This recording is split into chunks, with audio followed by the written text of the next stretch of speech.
So, happy Monday sa inyo mga kalamon. It's a rainy November afternoon. So, quite somber. And actually quite fitting dahil kasi I have an announcement. Effective today, I have submitted my resignation and it's going to be unusual, no? Parang I've been thinking about it kasi din for the past month and let's just say na I'm ready to take the leap. So, sige. With that said then, it's pretty much a shocker din dahil kasi hindi ko pa nasasabi sa mga kaibigan natin. But that said, dahil nakatapos ng din ang sweldo, medyo di peligro ulit. So, sige. Pantuan natin yung mga kasama natin. So, ang pinakauna nating pagkukuntahan, si Mami Elsa. Eto, kukunin ko lang yung reaction mo dito sa sasabihin ko. Effective today, nag-resign na ako. Boss, Diyos ko po. Basta ikaw nananali ka sa Panginoon, wala kang pinatapakang tao.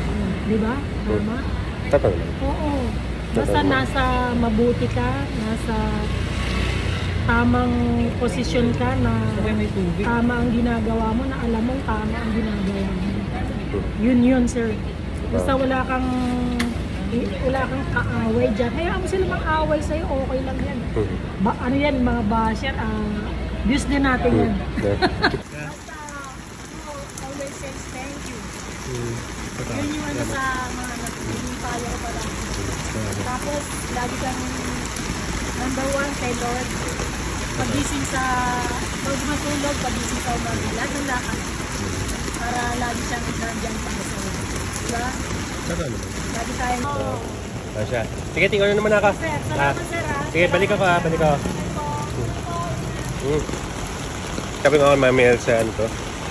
Hindi ako nag-uugal ng mga babay eh. No advice, just see you later. So, that's it. Dahil kasi babalik ko din ang payang na to, I'm gonna go back. Pero bago yun, pagkaiwas sa ulan na malakas, diretso stas. Pagkatapos nun, just walked around and just decompressed. Grabe, no? I'll miss this. Okay, fast forward to the following day. Ako ay nagantay ng bus. Baka sakali na maabutan ko yung bus papuntang Wanayala dahil kasi I have to pick up yung mga naiwan ko sa office. 30 minutes for waiting for the Wanayala bus. Hindi pa rin siya dumadating. Ito, bakit dalawang sakay ka na ito? Ngayon, sumakay ako ng jeep at ito ay bumaba papuntang Buendia and dami talagang tao eh. Nag-factor na rin yung ulan. Sa pansakay. Alam mo, interestingly enough, magagastos ko lang so far is mga less than 40 pesos. 40 pesos versus 300 na nagagastos papunta ng office. Ito man. Traffic rush. Yeah. Alam mo, some of the things na, pag the perspective, I won't miss dahil siguro one way or the other, magdadagdag to ng value sa content eh. I mean, alam mo yun, the most food travel-y thing that you could do is include the travel. They didn't say anything about the commute. So, yeah. Sama natin. Pagkadating ko dito sa may bus, dali ang sumakay at nakaupo. Yes, bound ko din yung bag mula sa Japan. Dumiretso agad dito sa may Paseo at naglakad dito sa may underpass. Takes me back to my very first few days at work eh. No, nagko-commute pa ako. Pagdating naman dito sa may Salcedo, bago umalis, ako ay dumaan ulit kina Mami Elsa.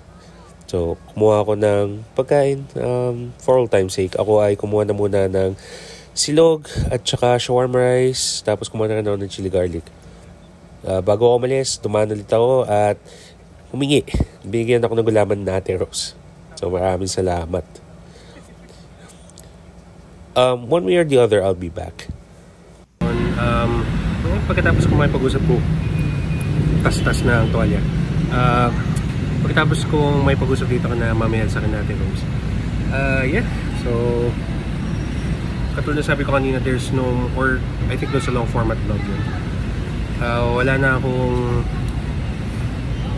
parang daily obligation kumbaga na pumunta dito. Maliban na lang kung gusto ko. So, right. Tuloy ang buhay. Ngayon, ang malaking problema ko, dala ko tong malaking bag na nasaan yung gamit ko. At kailangan nating umalis. I mean, nandito na rin naman ako. Probably do some stuff. Tapos, we get to work on other projects. As of the moment, there are a couple of projects lined up that I could really sink my teeth into. So, sige. Isa lang ang direction natin. Forward. So, tumila na yung ulan, no? There's something fitting about. There's always something after the rain. Yes, sir. Hindi maproseso no? And talaga, pagod, daming kailangan dalhin. Ako ay tumaas and I hope kung kayo man ay nakaranas ng unos, nalagpasan nyo din. There's always light after the rain. So whether kung naglakad kayo pa uwi, pa LRT, pa MRT, nag-dinner, nag-hangout with friends, nag-clear out na ng gamit, o nagantay sa kahabaan ng pila ng jeep, I'll miss this part. I do hope everybody got home safe.